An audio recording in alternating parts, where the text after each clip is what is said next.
Hello, everyone. Welcome back again to Study English with Stories. I am your host, Amy. And I'm your co-host, Sam. We are so happy you are listening today. Whether you are driving, walking, or doing chores around the house, we are here to help you practice your English. Today is a special episode. Sam needs some advice, and we thought it would be a perfect opportunity to learn some natural English vocabulary about housing, transportation, and making big decisions. We will keep this short today. That's right. So, Amy, here is my situation. I have been thinking of moving, and I found an apartment I like. It is closer to our recording studio and the city life. The apartment I am in now is too large for me and not very close to parks for Buster. It takes me longer to get into work and to get home, so Buster is alone longer than I want. Okay. If I moved there, I could commute on the train or the bus instead of driving my car. This would be a huge way to save some expenses and time. I would be able to get home quicker for Buster at the end of the day. Let's teach that word. To commute means to travel a regular distance between your home and your place of work. I commute from outside the city, and I always drive in. I understand the convenience of having a car.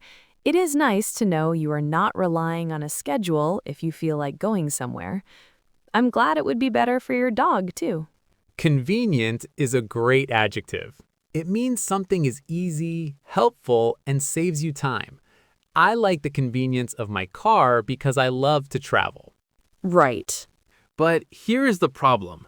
If I keep the car at this new apartment, I will have to pay extra money every month just for parking. This extra cost would make it hard to do extra activities, like see live music and go out with friends. That is a tough decision. Cars are very convenient, but they are also very expensive to own. You have to pay for gas, insurance, and repairs. Actually, my car is getting older and needs some repairs right now. A repair is the work done to fix something that is broken.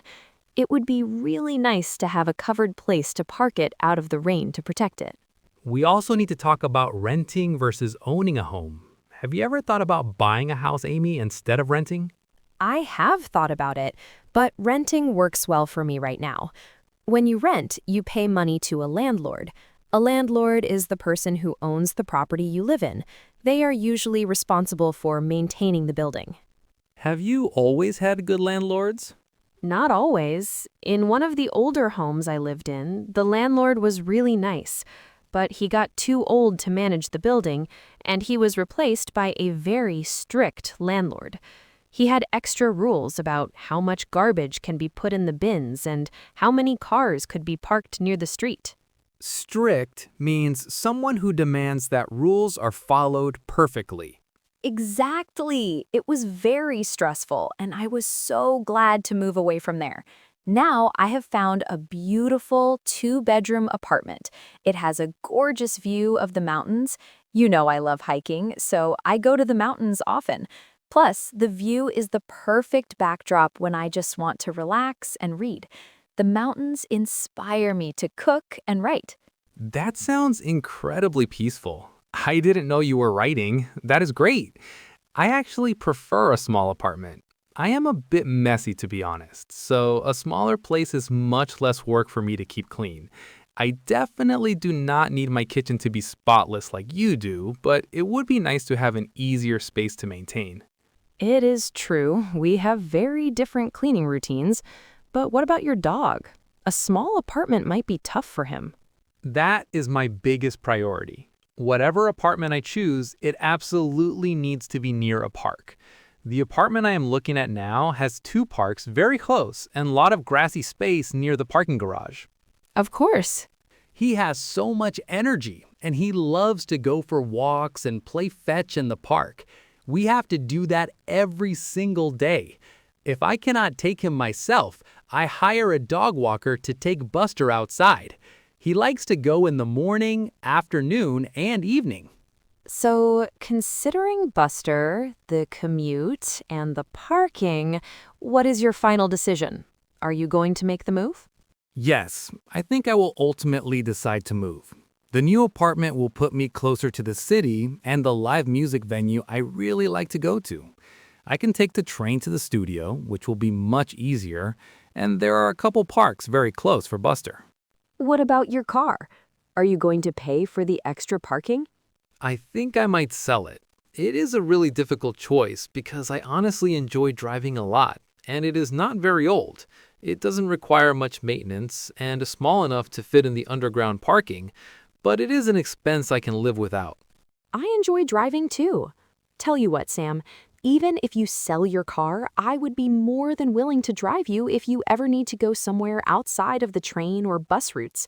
Or if you need to take a weekend trip, you can just loan my car. I am usually home on the weekends anyway.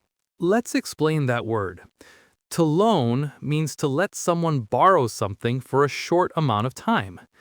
Are you serious, Amy? That is so generous of you. After we are done today, maybe you should come look at my car. Instead of repairing yours over and over, maybe we can work out a deal so you can buy mine. It is almost new. Of course! What a great idea. I never thought of that. I do like that model and color. That solves my problem completely. Thank you. Let's review the vocabulary for our listeners today. Commute, convenient, repairs, landlord, strict, and loan. Your homework this week is to think about your own living situation. Do you rent or own? How do you commute to work or school? Practice using these new words in a sentence. If you have commuting time, it is the perfect time to review our videos and try using what you have learned. Keep practicing, keep talking. Subscribing helps us keep the channel going, and we look forward to seeing you next time. Bye, everyone.